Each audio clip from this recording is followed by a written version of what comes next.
The red alert siren wailed through the corridors of the ISV Defiance.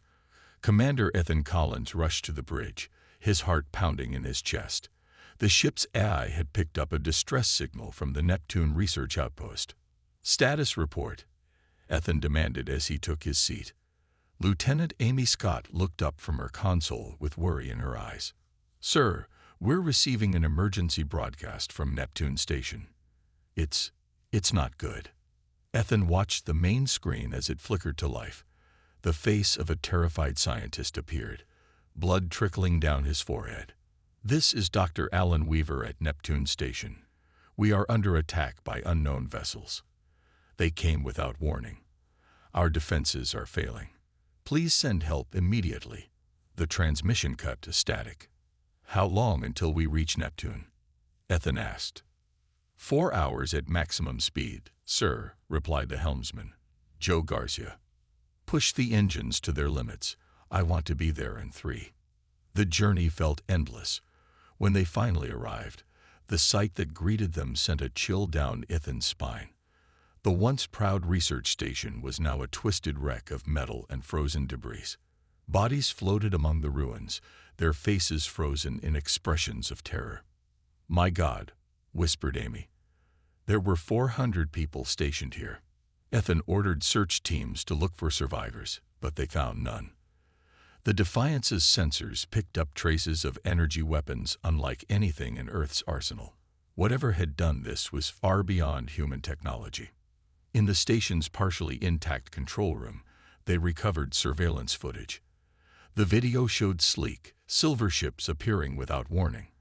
There had been no attempt at communication, no demands, just immediate, devastating attacks. "Send this to Space Command immediately," Ethan ordered. Within hours, reports came in from across the solar system. The Mars colony had repelled a similar attack. 2 mining operations in the asteroid belt had been completely destroyed. A science vessel near Saturn was missing. 3 days later, Ethan stood in the United Nations Space Command headquarters in Geneva. Military leaders and government officials from around the world filled the room, their faces grim. Admiral Patricia Rivera addressed the assembly. "At 800 hours today, we received a transmission. It wasn't directed at any of our usual communication channels. They simply broke into every broadcast system on Earth simultaneously." The room's main screen lit up to show a strange alien being. It had pale blue skin, 6 eyes arranged in a circle, and spoke through what appeared to be a translator device. "People of Earth, I am Ambassador Zixthar of the Galactic Council, representing the united civilizations of this sector of the galaxy. The recent incidents in your solar system were a regrettable misunderstanding. We request an immediate diplomatic meeting to prevent further conflict." The room erupted in angry shouts. "Misunderstanding." General Frank Daniels slammed his fist on the table. "They murdered nearly 1,000 of our people." Ethan studied the alien on the screen. Something about the way it spoke seemed off. Not exactly lying, but certainly not telling the whole truth. Dr. Kate Lewis, the UN's chief science advisor, stood up. "We have no choice but to meet with them. We know nothing about their capabilities. The attack on Neptune shows they possess technology far beyond our own." "So we just roll over?" someone shouted. Admiral Rivera raised her hand for silence. "We will meet them, but we do so with caution. Commander Collins, your ship was first on the scene at Neptune. I want you to join our diplomatic team." 1 week later, the Defiance approached a massive alien station that had appeared in orbit around Jupiter. Beside Ethan stood Dr. Allison Wright, Earth's foremost expert in theoretical xenolinguistics. "Ready?" he asked her. Allison gripped the handrail tightly. "Not really. But humanity needs answers. And someone has to look these aliens in their 6 eyes and ask why they killed our people." As the shuttle departed for the alien station, Ethan couldn't shake the feeling that humanity was about to learn some hard truths about its place in the galaxy, and he suspected none of them would like what they were about to hear. The alien station was bigger than anything humans had ever built. Dr. Allison Wright stepped off the shuttle with Commander Ethan Collins at her side. 6 different alien species waited for them, each stranger than the last.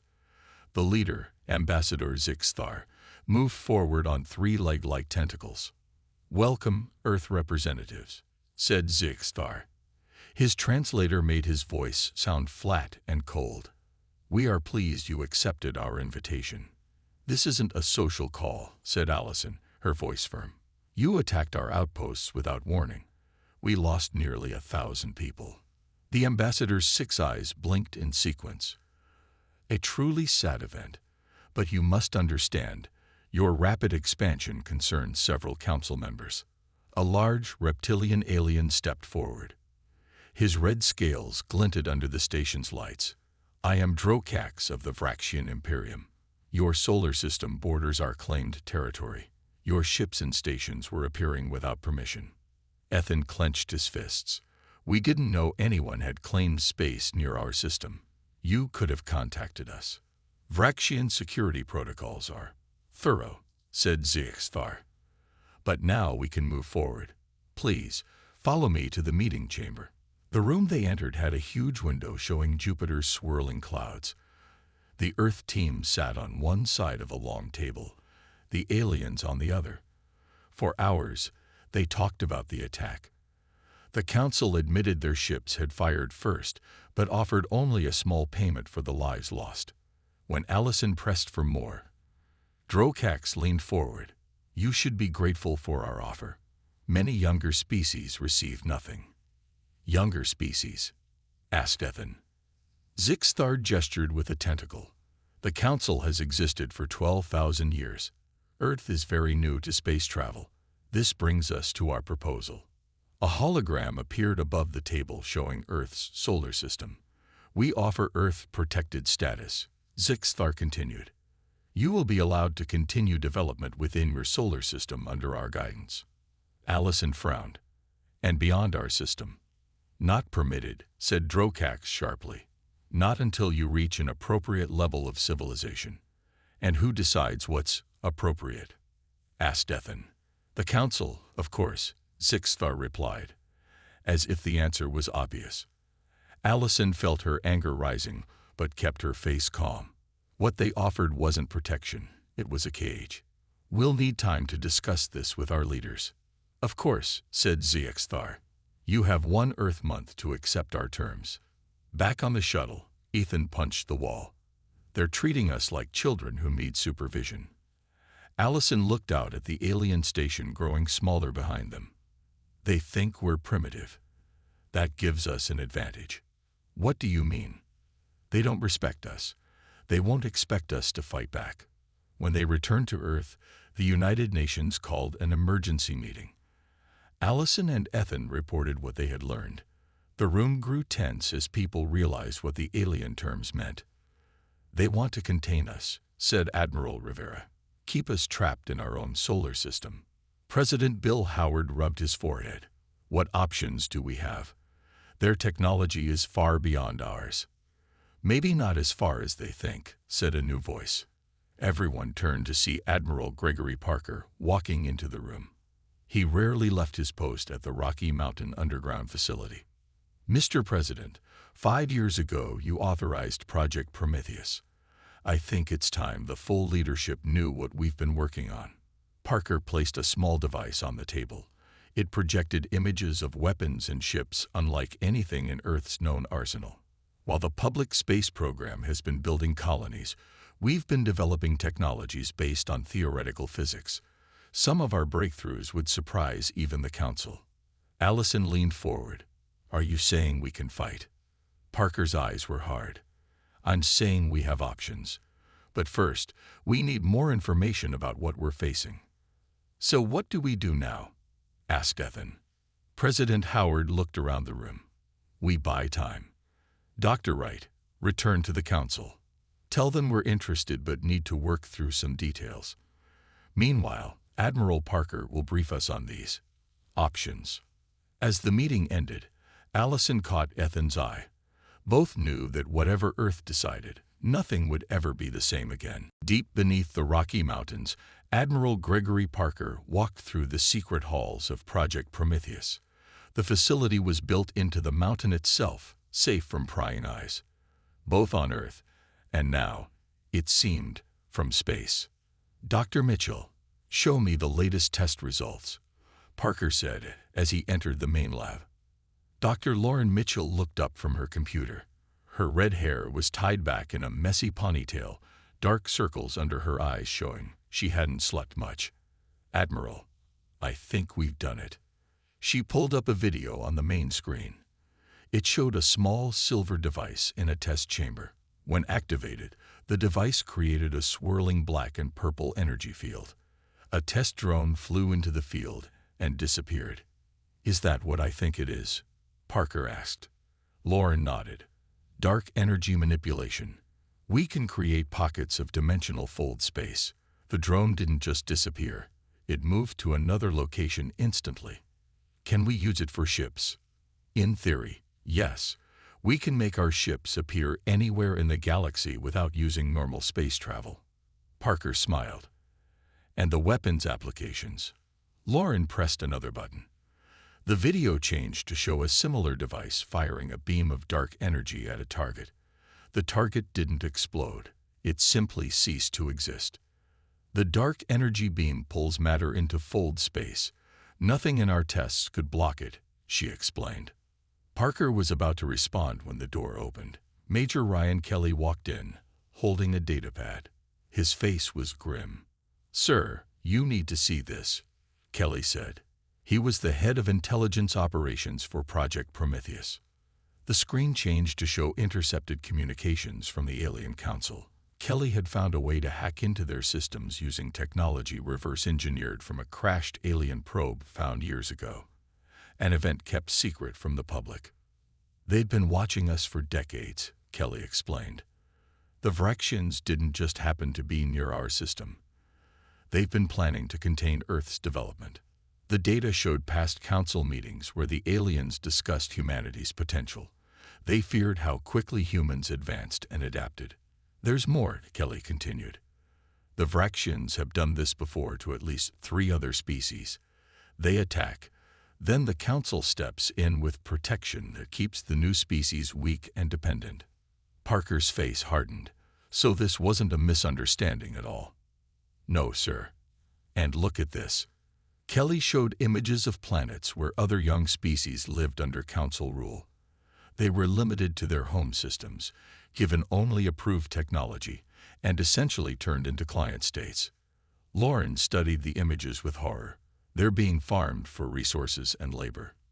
"Exactly," Kelly said.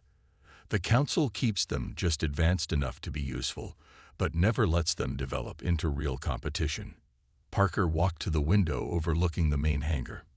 Below, engineers worked on new ships designed with the dark energy technology. They looked nothing like normal human vessels. They were sleek, black, and built to be invisible to conventional sensors. "How many ships can we have ready in 6 months?" Parker asked. Lauren thought for a moment. "With the lunar manufacturing facility helping, maybe 30. Not enough to fight a war against the entire council." "We don't need to fight them all at once," Kelly said. "Their communications and defense systems have vulnerabilities. If we strike key points simultaneously, we could cripple their command structure." Parker nodded slowly. "We need to present this to the President and the Joint Chiefs. But we also need to keep the Council thinking we're still considering their offer." "Dr. Wright is scheduled to return to the alien station next week," Kelly reminded him. "Good. She buys us time while we prepare." Parker looked at the ships again. "The Council thinks we're just primitive humans who should be grateful for their protection.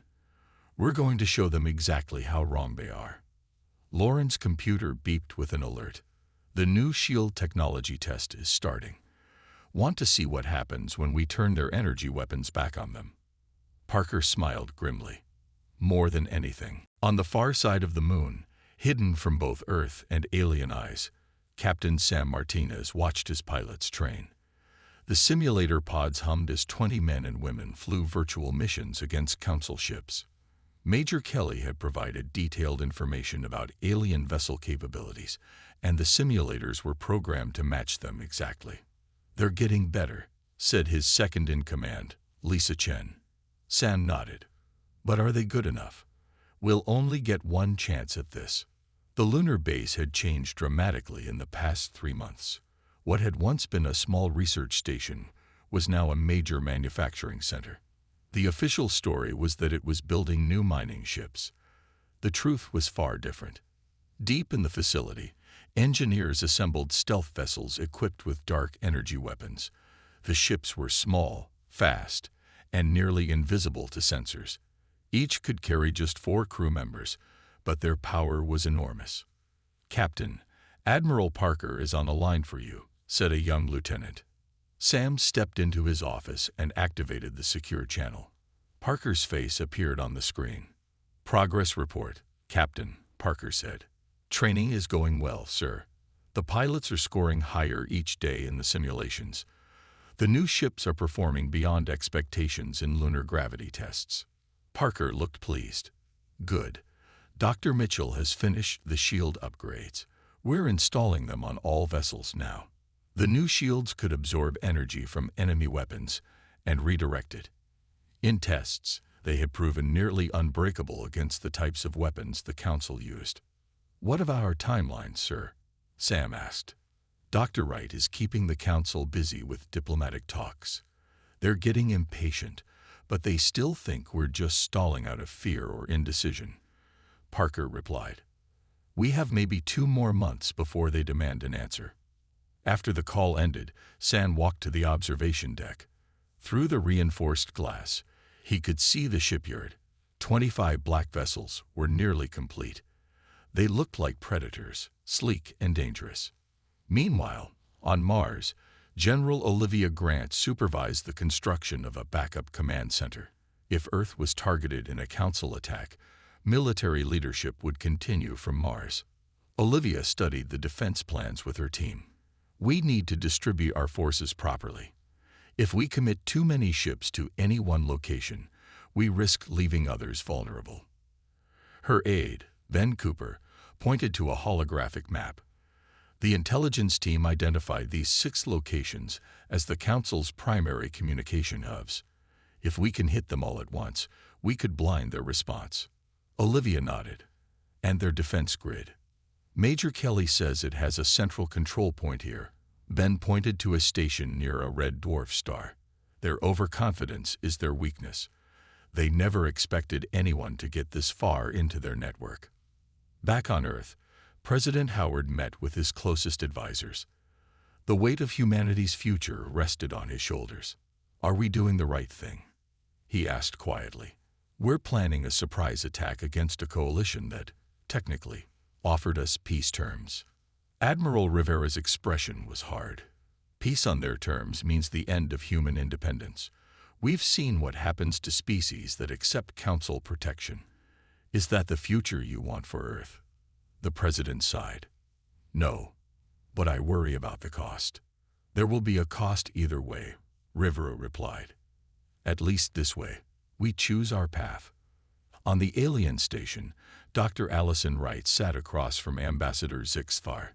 This was her 5th meeting in 3 months. Each time, she asked for clarifications, suggested small changes to the terms, requested more time. "The patience of the Council is not unlimited, Dr. Wright," Zixfar said. His 6 eyes blinked in obvious annoyance. "Neither is ours," Allison replied coolly. "Your terms would change our entire civilization. Surely you understand we must be thorough in our consideration." As she spoke, her small device hidden in her pocket continued copying alien data from the station's systems. Each meeting provided more valuable intelligence for Earth's coming strike. Drokax, the Vraxian representative, hissed. "I think the humans are playing for time. Perhaps another demonstration of our power would help them decide."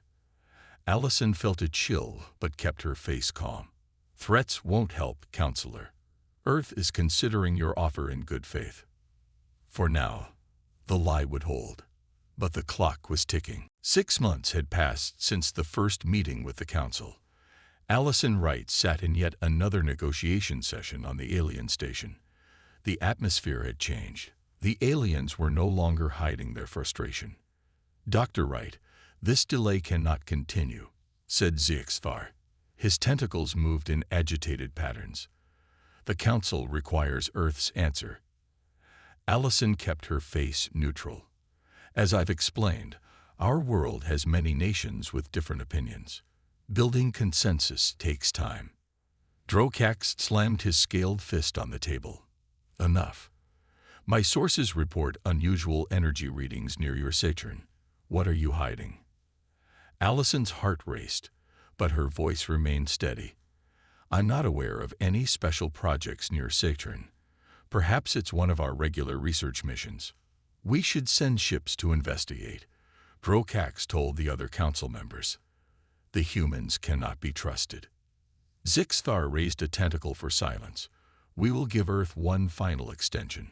30 more days to accept our terms. After that, we take matters into our own hands." When the meeting ended, Allison hurried back to her shuttle. Once safe inside, she sent an encrypted message to Earth. "Council suspicious. Timeline compromised." Near Saturn, the ISV Defiance, now retrofitted with new technology, had indeed had a close call. Commander Ethan Collins watched the alien patrol ship on his screen. "They almost detected us," said Lieutenant Amy Scott. "The dark energy weapon test created a bigger signature than we expected." Ethan nodded grimly. "Shut down all non-essential systems. Let's drift until they leave the area."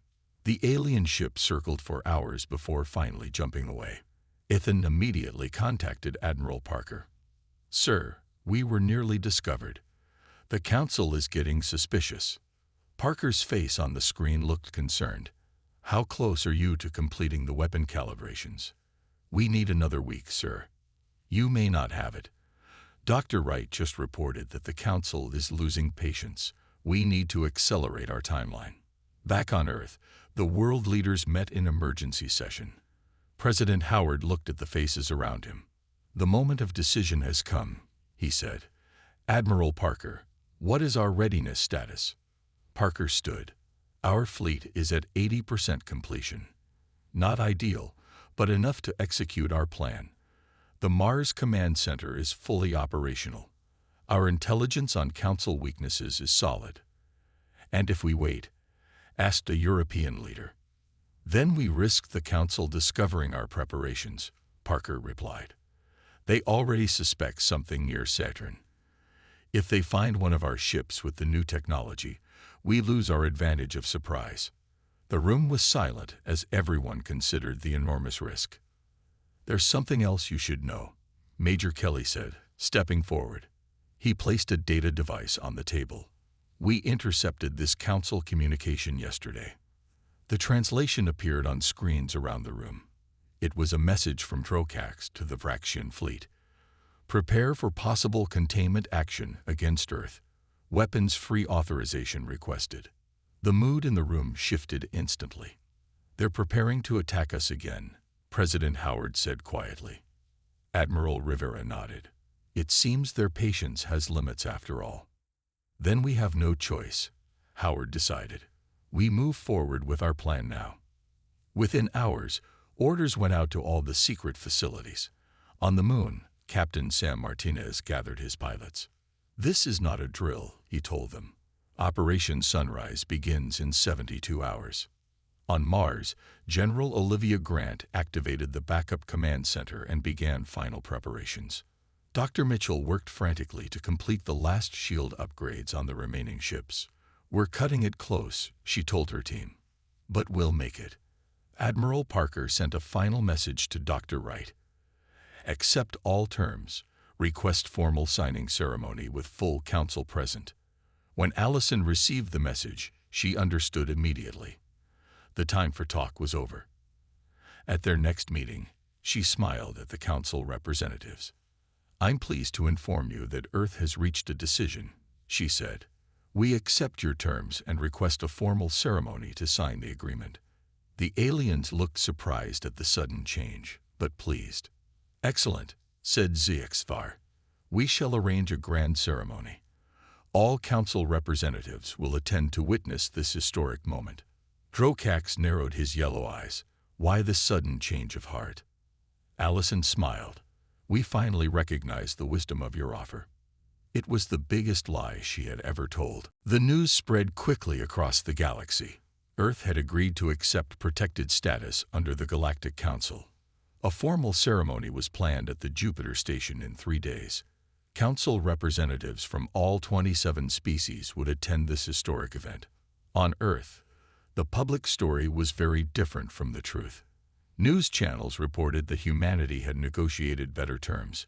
Government officials spoke of a new era of peaceful cooperation. Only a select few knew what was really about to happen. In the hidden shipyard on the moon, Captain Sam Martinez addressed his pilots. They stood in front of their sleek, black vessels, faces serious and determined.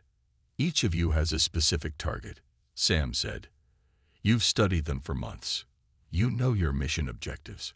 Once we begin, there's no going back." Lisa Chen asked the question on everyone's mind. "What about civilian casualties?" "Absolutely not," Sam replied firmly. "We strike military targets only. Communication hubs, defense stations, command centers. We're not murderers." Lieutenant Joe Garcia looked at his ship. "Will the fold space jumps work as planned? No one has ever tried to jump this many ships across such distances." "Dr. Mitchell has triple-checked the calculations," Sam assured him. "The dark energy fields will take us exactly where we need to go." Deep beneath the Rocky Mountains, Admiral Parker met with Dr. Mitchell for the final review. "Shield systems are at full capacity," she reported. "The energy redirection capability has been tested successfully under combat conditions. And the dimensional fold space generators." Lauren pulled up a hologram showing 30 black dots around Earth. "All ships are equipped and synchronized. They can jump simultaneously to their assigned coordinates at your command." Parker studied the tactical display showing their targets throughout Council space. "The element of surprise is everything. If even one ship is detected early, the entire operation could fail. The Council has no defense against what they don't know exists," Lauren reminded him. "They don't believe we have this technology." On Mars, General Olivia Grant ran through final communication protocols with her team.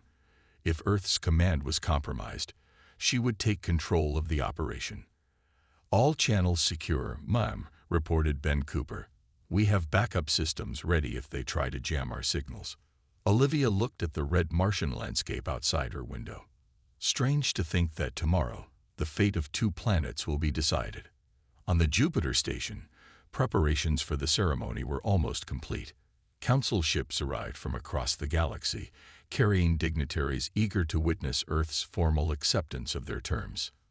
Allison Wright watched them from her quarters on the station. Her small device continued gathering data on each new arrival. The information was sent immediately to Earth through a secure channel hidden in normal communication static. Ambassador HFY visited her that evening. "Dr. Wright, tomorrow is a momentous day for your species. The Council's protection will guide Earth to a bright future." Allison smiled politely. "We look forward to it. I'm curious, though, will Drokax be attending?" He seemed skeptical of our sudden acceptance. "The Vraxian delegation arrives in the morning," HFY replied. "All council members will witness this historic occasion." After he left, Allison sent her final message to Earth. "All targets confirmed. Ceremony begins at 900 station time." In the White House Situation Room, President Howard received the message. He turned to Admiral Rivera and the Joint Chiefs. "Is there any way back from this decision?" he asked quietly. Rivera shook her head. "Not anymore, sir. Our ships are in position. The Council expects us to sign their agreement tomorrow. If we back out now, they'll know we were planning something." Howard closed his eyes briefly. When he opened them, his resolve was clear. "Then send the execution order. Operation Sunrise begins at 8:30 tomorrow." The order went out to all commands. On the moon, Captain Martinez told his pilots to prepare for launch. On Mars, General Grant activated full alert status. Beneath the Rocky Mountains, Admiral Parker began the final countdown. The message reached Commander Ethan Collins on the Defiance, now hidden in the shadow of Jupiter's largest moon. "Understood," he replied. "We are ready." Across Earth, people went about their lives, unaware that by tomorrow, humanity's place in the galaxy would change forever. The grand ceremony hall on the Jupiter station gleamed with alien decorations. Representatives from all 27 council species filled the room. At the center stood a large table where Earth would sign away its future. Dr. Allison Wright entered wearing formal diplomatic attire. Ambassador Zix Thar greeted her warmly with his tentacles raised in the council's gesture of respect. "Today marks a new chapter for humanity," he said. "Indeed it does," Allison replied, checking her watch. It was 8:25. 5 minutes until Operation Sunrise began. On the far side of the moon, 30 black ships powered up their engines. Captain Sam Martinez looked at his crew. "Remember your training. Remember why we fight. For Earth, for our future, for all species who deserve freedom." At exactly 8:30, Admiral Parker gave the command from his station beneath the Rocky Mountains. "Execute Operation Sunrise." In that instant, 30 ships activated their dark energy generators. The fabric of space itself seemed to bend around them. Then, in flashes of purple-black light, they vanished. Across council space, human ships appeared simultaneously at carefully chosen targets. Defense stations, communication hubs, military shipyards, and command centers suddenly found stealth vessels in their midst. On a major council defense station, alarms blared as sensors detected an unknown ship. Before the station commander could react, the human vessel fired. Its dark energy weapon didn't destroy the station. It simply disabled all weapons and communication systems. Similar scenes played out across dozens of locations. Within minutes, the Council's military command structure was in chaos. Their ships couldn't communicate with each other. Their defense systems were offline, and strange human vessels were appearing everywhere. Back at the Jupiter station, the ceremony was about to begin when every light flickered. The station's artificial gravity wavered momentarily. Drocax growled, "What is happening?" A council aide rushed into the hall. "We've lost contact with Central Command. Multiple facilities are reporting attacks by unknown vessels." Confusion erupted in the hall. Allison calmly pulled a small device from her pocket and pressed a button. A pulse of energy spread through the room, disabling all council weapons and communications. "What have you done?" Zix Thar's 6 eyes widened in shock. The large screen at the front of the hall flickered to life. Admiral Parker's face appeared. "Representatives of the Galactic Council, I am Admiral Gregory Parker of Earth. For months, you have pressured our world to accept your so-called protection. Today, we give you our real answer." The screen split to show images of human ships at key council installations. "As you can see, we have neutralized your military capability without taking a single life. Our vessels are now in position throughout your territory. We could have chosen destruction, as you did when you attacked our Neptune station. Instead, we chose precision." In the ceremony hall, Drocax lunged toward Allison. Treacherous human. A beam of energy from her device froze him in place. "I wouldn't," she said calmly. On the screen, Parker continued. "Earth now presents its terms. First, immediate recognition of human sovereignty and our right to expand beyond our solar system. Second, reparations for the unprovoked attack on our outposts. Third, freedom for all species currently under your protection." The council representatives looked stunned. Zix Thar found his voice. "This is unprecedented. The council has stood for 12,000 years. You cannot simply." "We already have." Allison interrupted. "Your military is neutralized. Your communications are under our control. The choice now is simple. Negotiate with us as equals or face the consequences." Around the galaxy, the Vraxian fleet attempted to mount a counterattack against Earth. 3 massive warships approached Mars, weapons charged. General Olivia Grant watched them from her command center. Activate defense shields. When the Vraxian ships fired, their energy weapons hit the new human shields. Instead of causing damage, the energy was absorbed, redirected, and sent back at the attackers. The Vraxian ship's own power was used against them, disabling their engines and weapons. On the Jupiter station, the Council representatives watched this display in stunned silence. As you can see, Allison said, fighting is pointless. So shall we begin the real negotiations? This time, as equals. 3 days after Operation Sunrise, the Galactic Council formally surrendered to humanity's demands. The Grand Chamber that had once been prepared for Earth's submission now hosted a very different ceremony. Ambassador Zixthar, speaking for the Council, signed the new agreement with shaking tentacles. The Council acknowledges Earth as a sovereign power with all rights to explore and settle space without restriction. Dr. Allison Wright signed for Earth, her face solemn despite the victory. This marks the beginning of a new relationship between our peoples, one based on mutual respect, not dominance. Not all Council members accepted defeat gracefully. Drokax and several other Vraxian representatives had already fled to distant systems, vowing revenge. But without their military power, their threats seemed hollow. Captain Sam Martinez led a fleet to the worlds previously under Council protection. The ISV Defiance, now joined by 3 other vessels, approached the planet Neova, home to a species that had been contained for centuries. "We're receiving a transmission from the surface," Lieutenant Amy Scott reported. On the screen appeared a being with 4 arms and iridescent skin. "Unidentified vessels, please state your intentions. We are under Council protection." "I am Captain Martinez of Earth," Sam replied. "We've come to inform you that the protection agreement has ended. Your world is free to develop as you choose." The being's large eyes blinked rapidly. "Is this some kind of test? The Council would never allow this." "The Council no longer dictates terms to anyone," Sam explained. "We can offer you the full record of recent events if you wish to see for yourself." As understanding dawned, celebrations erupted across Neova and 2 other formerly protected worlds. Species that had been trapped in their home systems for generations suddenly saw a future of possibilities. Back on Earth, Admiral Parker and Dr. Mitchell received the highest honors in a ceremony at the United Nations. "Your foresight and innovation saved humanity from becoming just another client state," President Howard said as he presented the medals. Parker shook his head. "We were just doing our duty, Mr. President, and we couldn't have succeeded without Dr. Wright's diplomatic skills or Captain Martinez's tactical expertise." In the audience, Major Kelly sat quietly. Few people would ever know how his intelligence work had uncovered the Council's true plans.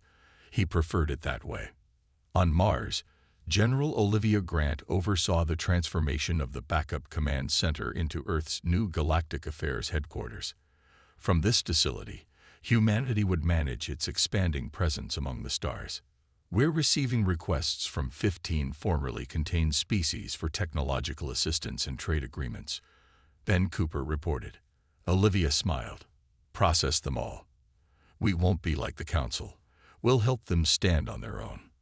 1 month after the confrontation, representatives from Earth and many other species gathered on the former Council station, now renamed Unity Station. Dr. Wright led the drafting of a new galactic charter. The first principle of this charter is that all intelligent species have the right to determine their own destiny, she explained to the assembled delegates. No race may impose limits on another's development or expansion, so long as they respect the same rights for others. The new charter took 3 days to negotiate, with passionate debate from all sides. But unlike the old Council's rules, every voice was heard equally. When it was complete, Dr. Wright sent the document to Admiral Parker. He read it in his office beneath the Rocky Mountains, nodding with approval. On his desk sat a prototype of a new dark energy drive, smaller and more efficient than the first generation. Beside it were plans for exploration vessels that would take humanity far beyond the borders of former Council space.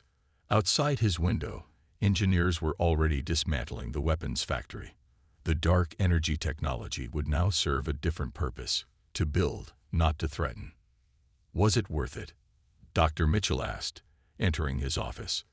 Parker looked at the star map on his wall, now showing hundreds of new worlds open for peaceful contact. "Ask me again in 100 years," he said, "when our great-grandchildren are exploring stars we haven't even named yet."